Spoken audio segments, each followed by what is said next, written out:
Sa ibang balita, iginit ni Senate President Francis Chis Escudero na nananatili ang jurisdiksyon ng Senate Impeachment Court sa impeachment case ni Vice President Sara Duterte. Narito ang ulat. Paninindigan ni Senate President Chis Escudero, hindi nawala ang jurisdiksyon ng Senate Impeachment Court sa impeachment case ni Vice President Sara Duterte. Matatandang niremanda ng Senado ang Articles of Impeachment o ibinalik sa Kamara. Base kasi sa answer ad cautelam ng kampo ni VP Sara sa summons ng impeachment court, wala raw articles of impeachment sa kasalukuyan sa korte. Argumento yan ang isang panig, subalit I refer you back to the order itself. Pakibasa na lang po yung order dahil nakalagay naman doon, hindi ba? Return without dismissing nor terminating the case. Nakasaad din sa answer ad cautelam ng kampo ni VP Sara na nais silang ipadismiss ang ika-4 na impeachment sa 3 kadahilanan.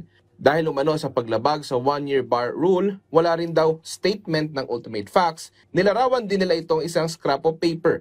At pangatlo, inakusahan din nilang paglabag ito sa impeachment process. Malaking tanong ngayon kung pwede na bang aksyonan ito ng impeachment court at ipabasura sa pamamagitan ng mosyon. Posible yon, pero ayokong pangunahan ang impeachment court. Yan din yung parehong ni-raise ng Vice President sa Korte Suprema. Sa pagkakaunawa ko, simple majority ang kinakailangan sa lahat ng botohan, 2/3 ang kailangan to convict or acquit. But it begs the question, kung may simple majority ka to dismiss, for example, then imposible ka na maka 2/3. Lahat naman nga kasi talaga posible. Ulitin ko pero pwede rin naman, babalik rin ko, pwede rin may mag-motion, lika na, wag na tayo mag-trial, convict na natin ngayon na. They can also move that. I cannot prevent that from happening, but I will not vote for that. Sinagot din ni Escudero ang ilang kritiko ng impeachment court. Gigil na gigil lang sila. Sorry. Yeah. Hindi ko trabaho. Pawiin 'yon. Nanggigigilan talaga sila dahil yung proseso, ulitin ko. Gaya ng sinabi ko nung nagsimula tayo kanina, lahat ng sinabi ko naman nung Pebrero pa lang pag-file, nagawa lahat yon ng Senado. Hindi para sa akin na patulan si Justice Carpio. Hindi ako sangayon sa sinasabi niya. If we're talking presidents, nasan siya ba't hindi siya nagreklamo nung dinismiss ng Senado yung impeachment complaint laban kay Mercy Gutierrez nang hindi kinoconvene ng impeachment court? Hindi rin pinalagpas sa Escudero na patutsadahan ng House Prosecution Panel kaugnay sa mga dokumentong pinapasumiti sa kanila. Sa tigas ng ulo nila, ayaw nga tumanggap ng pleading, so hindi na ako magugulat kung gagawin mo nila yon. Biri mo, pagtanggap lang ng order, pagtanggap ng pleading, pagtanggap ng answer, pagtanggap ng appearance, pati yon papahirapan, so hindi na ako magugulat, sa totoo lang.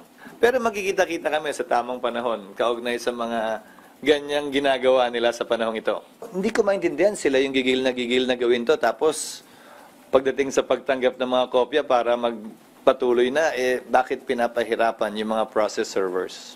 Hanggang June 30 ng tanghali, maaari magsumite ang House Prosecution Team ng reply sa answer ad cautelam ng kampo ni VP Sara sa summons ng impeachment court. Subalit paglilinaw ni Escudero, hindi mandatory ang pagsagot ng Kamara. Pero bakit hanggang tanghali lang ng June 30? Sabi ni Escudero, hanggang doon na lang ang kapangyarihan ng mga prosecutors na magsilbi bilang prosecutors na impeachment trial.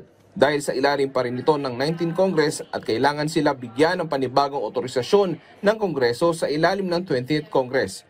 Kailangan din daw ito ng aksyon ng plenaryo. Ibig sabihin sa July pa o sa pagsisimula ng sesyon ng Kongreso mangyari ang mga ito. Kaya nga, Pebrero pa lang sinasabi ko na sa inyo, di ba, dun sa mga nagmamadali, hindi pwedeng magpursige ang trial dahil walang prosecutors mula June 30 hanggang July 28. Di ba, noon pa sinasabi na natin yan Hindi naman pwedeng mag-trial na isang panig lang. Daniel Manalastas para sa Pambansang TV sa Bagong Pilipinas.